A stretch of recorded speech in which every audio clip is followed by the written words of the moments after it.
Dumako na po tayo sa Pag-asa DOST at samahan si April Enerio sa pinakahuling ulap panahon.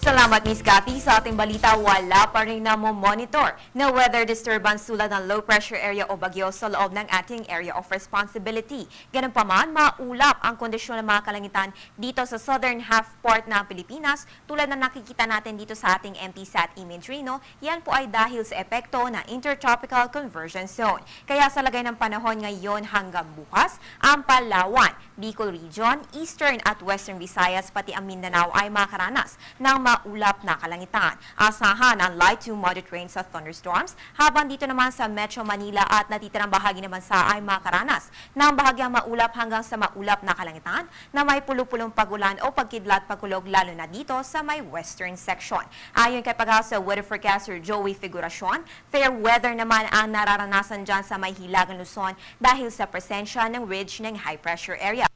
Sa natitirang bahagi ng Luzon ay nakaranas naman ng mga localized thunderstorms. Paalala lang po sa ating mga kababayan para makaiwas sa sakit, magdala ng payong bilang panangga sa mga pag-ulan. Para naman bukas mga kababayan, sisikat ang araw alas 5:25 ng umaga at lulubog ito alas 6:21 ng gabi. Ugaliin mag-monitor sa weather condition first thing in the morning. Tumutok sa PTV alas 5 ng umaga para sa nangungunang programa naghahati ng weather updates ang Panahon TV.